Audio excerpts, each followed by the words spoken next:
netieši es vēroju, kā attīstās tieši Ventspils slimnīca gadu gaitā. Tā atšķirība ir ļoti būtiska un attīstības virzi ir acīm redzama. Ir viens no maniem galvenajiem uzdevumiem. Es uzskatu, ka ir tas pēctecības process jānodrošina. Es gribu pateikt lielu paldies visiem, kas aktīvi iesaistās ārstēšanas, diagnostikas un atvesļošanās procesā mūsu pacientiem.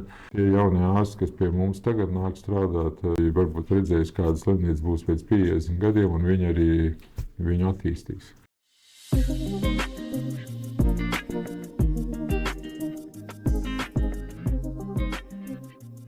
Es esmu Edijs Ilziņš, strādāju Ziemeļkurzemes reģionālā slimnīcā par galveno ārstu un valdes locekli. Strādāju no 2019. gada beigām par galveno ārstu un no 2020. gada par valdes locekli.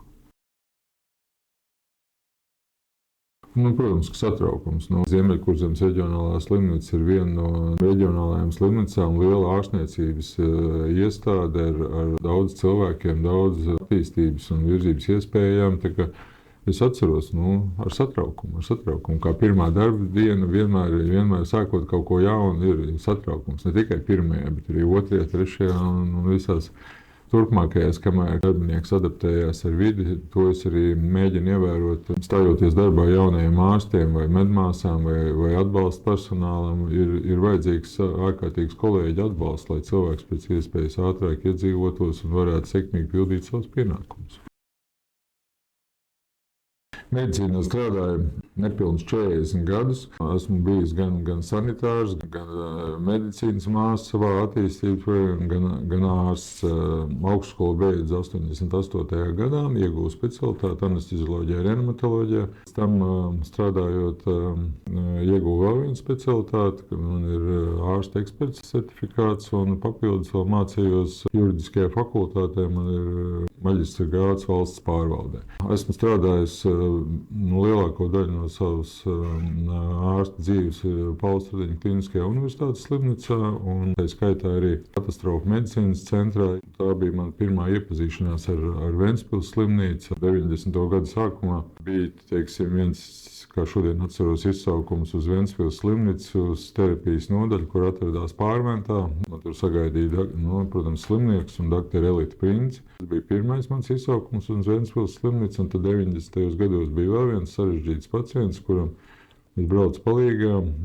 Man sagaidīja doktors Leonids Ļebeģevs intensīvās terapijas nodaļā. Tie ir tādi pirmie iespēja par Ventspils slimnīcu. Bet, kolēģi ir Latvijas medicīna ir diezgan tāda šaura nozara, un kolēģi viens par otru zina un arī par slimnīcas spējām.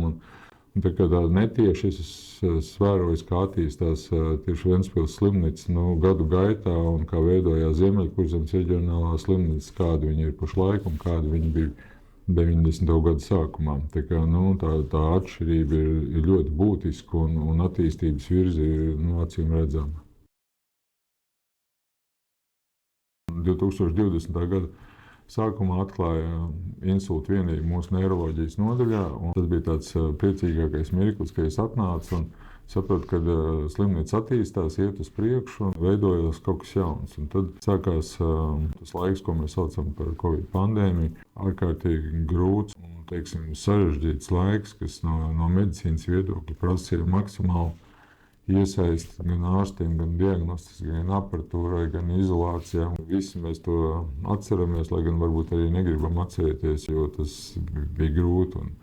Bet paralēli tam slimnīca šajos pēdējos 6 gados ir ārkārtīgi attīstījusies, un pēc insulta vienības bija uzreiz operācijas zāles remonts un attīstība, bija neatliekamās palīdzības centra, jauno telpu projektēšana, izbūve un atklāšana un funkcionalitātes nodrošināšana. Protams, kad arī šajos pēdējos 5 gados ir izveidots mūsu lepnums, tas ir Kurzemes rehabilitācijas centrs ar pilnīgi nodrošinātu pacientu atvesļošanās programmām, ar personālu, ar aparatūru, ar telpām, ar pieejamību. Ekscelenta nodaļa, un mēs ārkārtīgi ar to lepojamies. Protams, jauna laboratorija tika uzbūvēta ar jaunām tehnoloģijām, ar jaunām iespējām, ar mūsdienu risinājumiem, ar kvalitatīviem rezultātiem. Mēs pamazām ejam uz priekšu un turpinam attīstīties.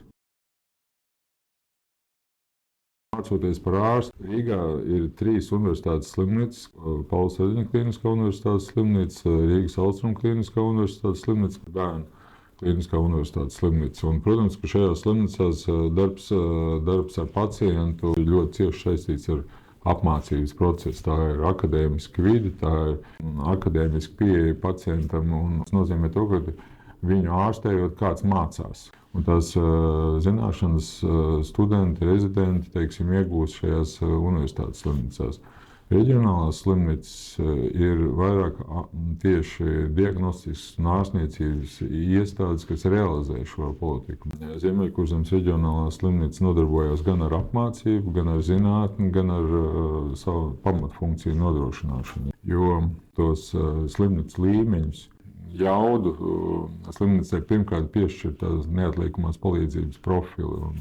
Mums tie ir 8 plus 1, un ar to mēs arī atšķiramies varbūt no citām reģionālajām slimnīcām, ko mums viņi ir vairāk, jo mums ir oftalmoloģijas profils neatliekamajā palīdzībā, tie 7 pamatprofili. Par to arī mēs saņemam gan finansējumu, gan iespējas attīstīties. Lielākais izaicinājums droši vien, kad ir slimnīcas tāda kompleksa attīstība un mēģināt slimnīcu virzīt tādā vienotā vilnī uz priekšu. Medicīna mūsdienās jau sen vairs nav viena ārsta vai māsas panākums. Tā ir kompleksa darbība, jo stājoties pacients slimnīcā, viņš saistās ar visu speciālistu, visu nodaļu un visu struktūru vienību tādu atbalstu. Es domāju, ka ārkārtīgi liels izaicinājums ir to visu sabalansēt tā, lai ir slimnīca, ir pacients un ir rezultāts. Pacienta ārstēšanā un diagnostikā ir iesaistīti visi. Un tur arī ir tas izaicinājums, kad panākt to, ka slimnīcu mēs uzskatām kā vienotu veselumu un kā vienotu struktūru, kas nodarbojas ar vienu un to pašu uzdevumu. Protams, kad pacientu apmierinātība, ātri, kvalitatīvi, sekmīgi izārstēti pacienti. Panākumi, pacienti un gadījumi ir ļoti, ļoti dažādi. Es negribētu izcelt kaut kādu vienu pacientu vai vienu gadījumu, bet ir ļoti daudz veiksmes stāstu. Pacienti ir izveseļojušies, ir izrakstījušies. Atgriežoties pie tā, vai ir kāds īpašs, daudz īpašu. Katru dienu ir kaut kāds pacients, kurš ir vairāk vai mazāk laimīgs un kurš ir pelnījis kaut kādu uzmanību. 100 gadi tādā pasaules un vēstures kontekstā ir tikai mirklis, bet Ventspils kontekstā un slimnīcas kontekstā tie ir ilgi un bagātīgi gadi, kad slimnīca no 20-30 cilvēku kolektīvu ir izveidojusies par lielu ārstniecības un diagnostiskas iestādi, kur strādā Ventspils slimnīcā ap 600 cilvēki, no tiem 154 ir ārsti, ir 188 māsas, ir atbalsta personāls, ir administratīvais personāls. Ļoti liela, iestāde, kas nodarbojas ar diagnostiku, ar ārstēšanu, ar ambulatoriem pakalpojumiem. Pats galvenais, kā es teicu, ir neatliekamo palīdzību. Ja mēs runājam, kāda slimnīca būs pēc 50 gadiem, kurš to zina, bet tie, kas šodien piedzimst, droši vien redzēs, kāda būs slimnīca, bet medicīna ir viena no nozarēm, kas attīstās ļoti ātri. Un attīstās tehnoloģijas, diagnostiskās iespējas, attīstās ārstēšanas iespējas, attīstās rehabilitācijas iespējas, un tas diagnostisks ārstēšanas rehabilitācijas ceļš noteikti pie daudzām slimībām sarūks nebūs vairs jāguļ, kā kādreiz gulēja pa 2-3 nedēļām slimnīcā, tagad guļ 2-3 dienas, un atvesaļošanas process notiek mājās. Un es pieļauju, ka slimnīca nākotnē izskatīsies tāda ļoti precīza, ātra diagnostika, ārstēšanas un rehabilitācijas iestāde, kur cilvēki atgūsies pēc slimībām, pēc traumām un pēc kaut kādiem sarežģītiem punktiem, kad ārstēšanas laiks tomēr sarūks. Mēs strādājam pie tā, lai slimnīca attīstītos, lai mēs pēc iespējas vairāk slimnīcā piesaistītu jaunos ārstus, kas nodrošinās arī šo pēctecību. Tas ir viens no maniem galvenajiem uzdevumiem. Es uzskatu, ka ir tas pēctecības process jānodrošina. Un mūsdienās tas princips, kas bija kādreiz pirms 50 gadiem, varbūt pat pirms 40 gadiem, pirms 30 gadiem, ka sirma galva jaunu māca, viņš vairs nedarbojās, ir pavisam savādāk. Jaunais ārsts, viņš atnākot pie mums, ir absolūti precīzi sagatavots. Vienīgais, varbūt, kas viņam ir pie kā jāpiestrādā, tā ir pieredze. Un pieredze iegūst strādājot. Es pieļauju, ka tie jaunie ārsti, kas pie mums tagad nāk strādāt, viņi varbūt redzēs, kāda slimnīca būs pēc 50 gadiem, un viņi arī viņu attīstīs. 100 gadi priekš katra cilvēka ir ļoti garš posms. 100 gadu priekš vēstures un pasaules ir tikai mirklis. Tie mirkļi veido mūsu pagātni, tie mirkļi būvē mūsu nākotni.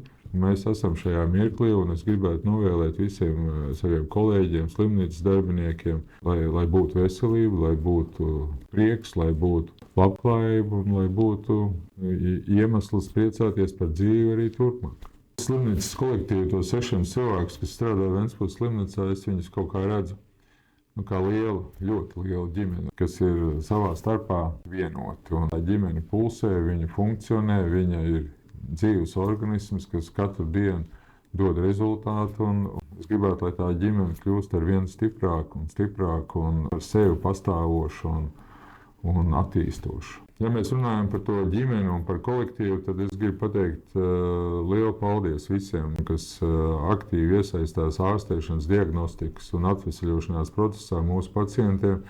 Paldies visiem, kas dara šo neredzamo darbu, ko varbūt pacients neredz. Ārkārtīgi patīkami ir strādāt kopā ar cilvēkiem, kas ir atbalstoši, attīstoši un kolektīvi stiprinoši. Un viņiem visiem es gribētu pateikt lielu paldies un novēlēt veiksmi.